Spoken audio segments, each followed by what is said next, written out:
Hello, welcome to Parenting Challenging Kids and the Parenting Bridge podcast. I'm Dr. Michelle Alden. Today I'm going to talk to you about several books, and I may do this from time to time. And if you have books that you've written about kids that are challenging or have challenging behaviors, or you know of somebody that's written a book, I would love to have you send those to me, and I'll read them and preview them and give my honest professional opinion about them and pull out the things that are really helpful, or maybe some of the things that aren't, or just areas that I'm always looking for, areas where we can agree, and things that people are saying that they know works, especially to help our kids to grow and to develop and to be more functioning. So those are kind of my goals. So I'm gonna I'm going to try to show you the books, but I know that it's going to have that reversed image. So I'm going to talk a little bit about the books, each one. These are just a handful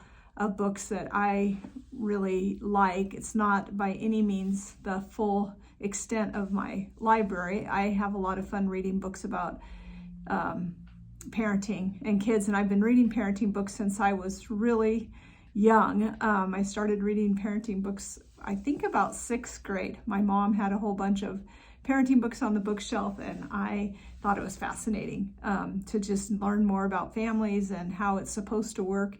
And maybe that says something about how it wasn't working in the family that I grew up in. I'm not sure. But I started really young, and I love hearing people's ideas and thoughts and things that help. So the first book I want to talk about is by Russell A. Barkley. Dr. Barkley is a ADHD specialist. Again, this is going to be reversed, I believe, on the camera, but it's the 12 principles for raising a child with ADHD. That's kind of what it looks like, sort of. And in this book, I have taken trainings with Dr. Barkley, and so a lot of the training that I do on ADHD and executive functioning has come in part from some of his work and research. And I say that in my videos. I have taken the different executive functionings that he talks about and really try to help you as the parent to know what to do. Everything that we do in our Healthy Foundations family program is geared to helping the executive functioning skills to increase in your child so that their behaviors will get better. And Dr. Barkley, I love it because he's just very, he's done decades and decades of research over thousands of families. And he not only totally understands our kids, but has a lot of empathy, and it comes across in his writing. I love because there's a lot of hope too. He talks about medication and the need for more positive reinforcement for our kids and talking less. And he talks about, helping our kids to build self-awareness and accountability.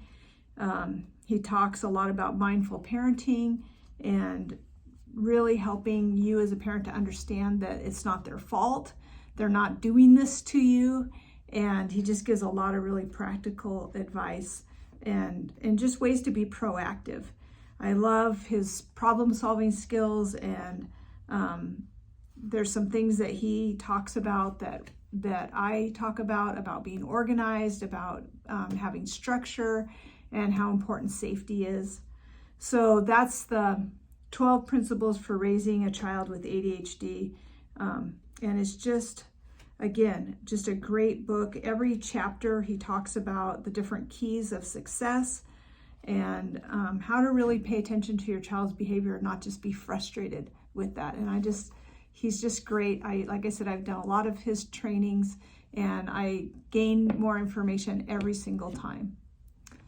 So another couple of books that I really like, an author that I value tremendously, is Dr. Dave Ziegler. He actually did the foreword in my book, Parenting Emotionally Distressed Kids. He read through my book and did the foreword, and I was just so happy because he's been one of my heroes forever.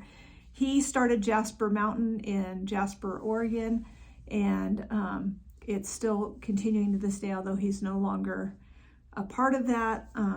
He's finally retired, but he's written a whole bunch of books. My favorite book that I read when I first started working with kids that were really challenging was Achieving Success with Impossible Children. And I feel like it's kind of comes at it a lot as a professional. One thing I really appreciate about Dr. Dave Ziegler is that he really addresses the issue of safety more than probably anybody else that I've ever worked with or read. Maybe aside from Dr. Federici, who also has a great book out. But Dave Ziegler just talks about the need for kids to be safe and how if they're hurting other people or hurting themselves, that the violence is really affecting them and affecting their growth. And so I really appreciate about them. He's not afraid to say that we have to really help kids to move past their rage and to move past the overreactions that kids have. He's very practical, hands-on, very straightforward. He has a great sense of humor, which I feel like comes out in his books and his writings. But he could tell that he really cares about the kids, and I love that he has a soft heart towards the kids. He talks a lot about safety, predictability, structure, all of the things that I talk to parents about. He's been a really good resource for adoptive parents, and this book in particular, he talks about how to win the battle of wills, and just a great deal about kind of that inner and outer perception and different thoughts that he has about helping. He kind of has a lot in this book about helping professionals and how to help to work through like the whole adoption and loss and grief of that and some of the kids' issues that they may have with that. He's very, like I said, very straightforward. He'll talk about attachment problems. And the other thing I really appreciate about him is he really talks about setting expectations and expecting kids to be able to meet those expectations, which is something I think we're kind of losing in our society. So Dave Ziegler, that's this one book, Achieving Success with Impossible Children. His other book that I absolutely love, that I recommend to parents all the time, because it is very similar to Achieving Success with Impossible Children, but it's Raising Children Who Refuse to Be Raised. How many people have a child like that? Dave Ziegler, in this book, he talks about it more from a parent perspective. He talks about ADHD and bipolar. He talks about conduct disorders and attachment and the role that all of that kind of plays into it. He talks about childhood trauma and the effects of it. But in all of these books, you'll kind of find a theme with me. It's not just about understanding where your child is coming from, but it's knowing what to do about that. So this book, he gives you really practical strategies for successful parenting, how to maintain your sanity, and just he's very, very hands-on, and he comes across like, if you do this, it will work. And that's kind of been my approach too. Like, if we want to see changes, we have to change with how we're doing things. And so this book, Raising Children Who Refuse to Be Raised, he's really talking about parenting skills. He does talk about some therapy interventions for really difficult children. And I appreciate that about Dr. Dave Ziegler, because he has worked with some of the nation's toughest kids. And so it's just, he's just amazing. And again, he did the introduction or the acknowledgement in my book, Parenting Emotionally Distressed Kids. So I'm gonna get all my titles mixed up here. So 2 great books. He has more books than this, but these are 2 of my favorites. And so those are really good. Another book that I recommend with adoption especially is The Connected Child, which is Dr. Karen Purvis's book. You may have seen this if you're an adoptive parent. In the state of Idaho, the Connected Child and trust-based parenting is a big part of foster care training, which I really appreciate. I love Dr. Karen Purvis and her group of professionals that are training people to know what to do and how to help these kids with connection.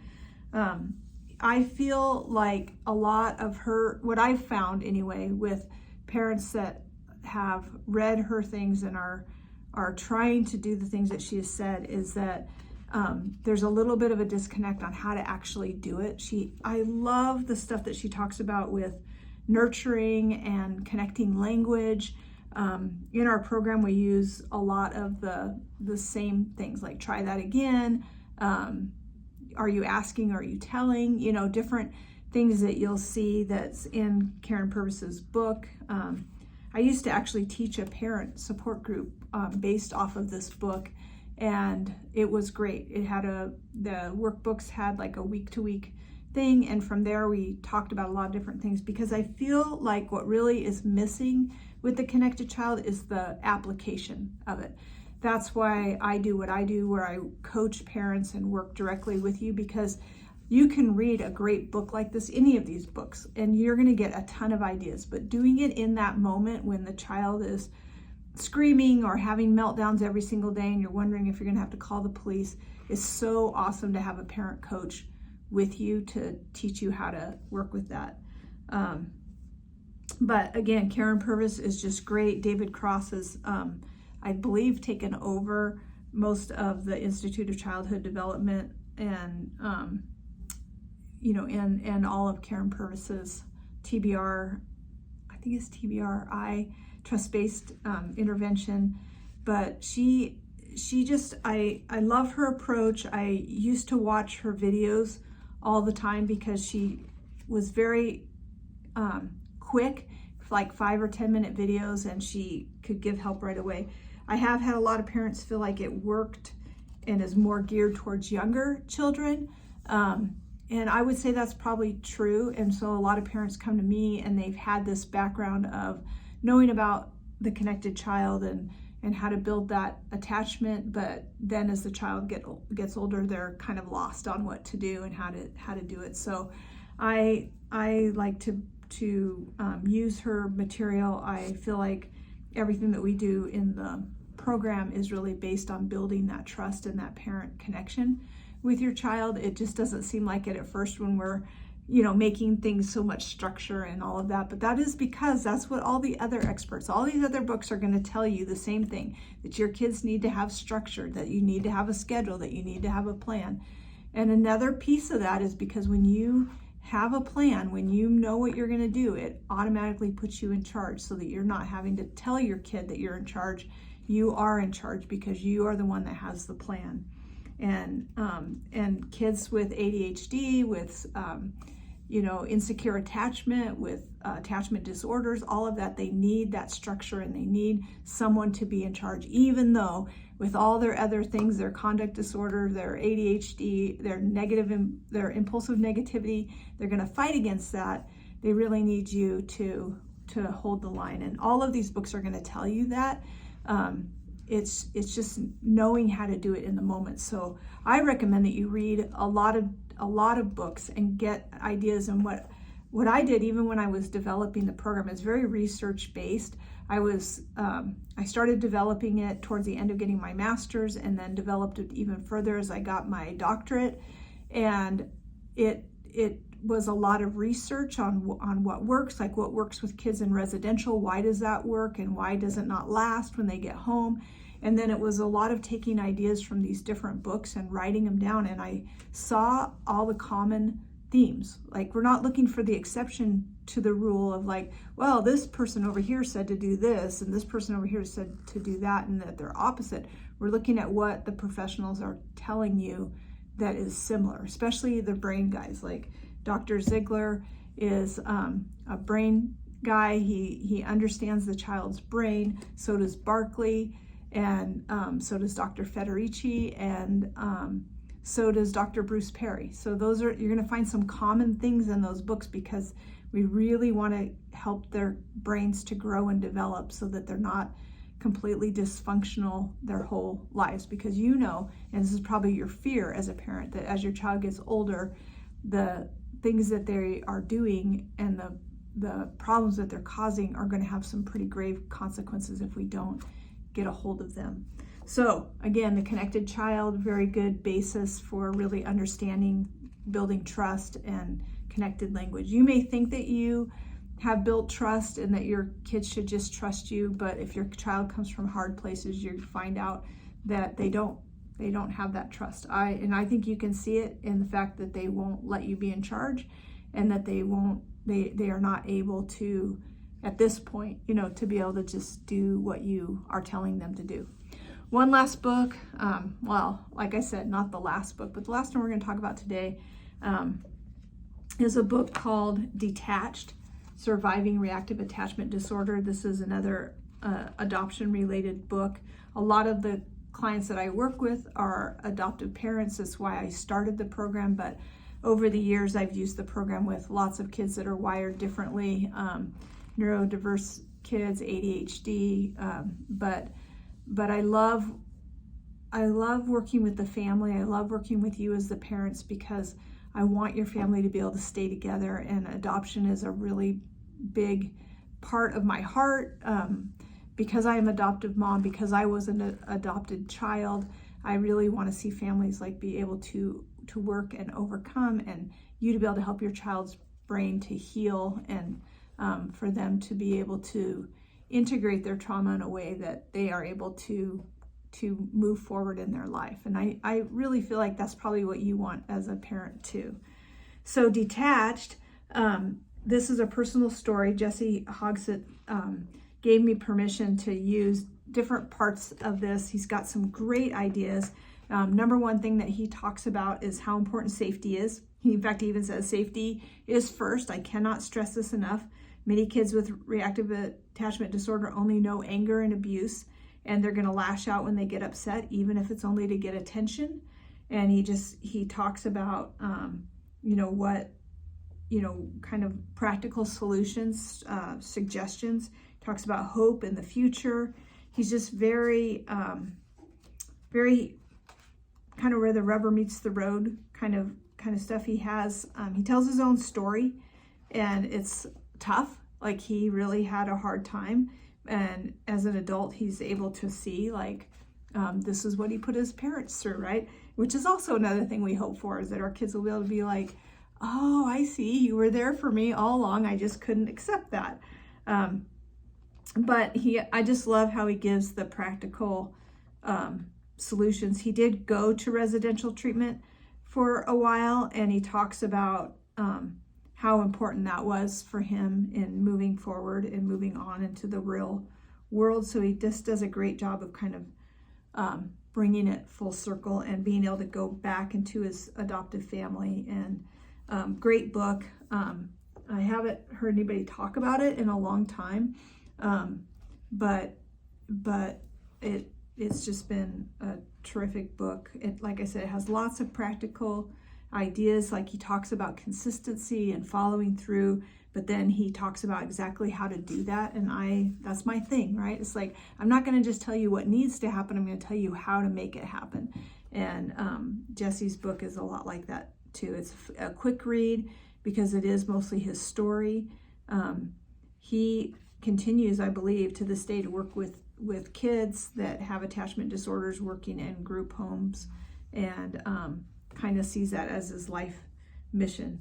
It says on the front that he has 144 practical suggestions. So who doesn't want that, right? So those are some books that you can look at. I will continue to do this from time to time. Again, if there's any books that you really think, gosh, I wish Michelle would talk about this book, or that you think I should read, or maybe you've written a book about, working with kids, I would love to read it. My book, again, is called Parenting Emotionally Distressed Kids, and it's available on Amazon or anywhere that you get books.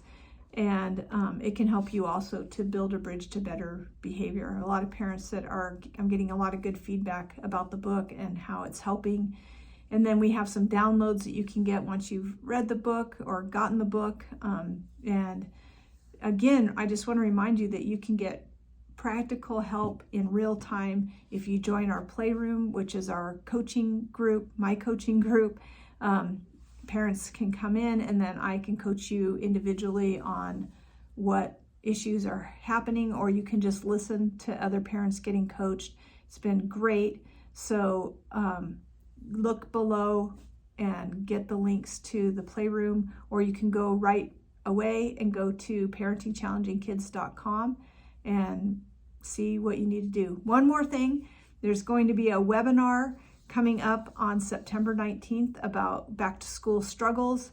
We're going to talk about homework battles and IEPs and being on the same page with the teachers and the school team, and how to deal with all different kinds of struggles that are happening. We may have time in that webinar to do some coaching as well. I'm really looking forward to it. It is a free webinar, so I'll make sure that you have some information for that in the links as well.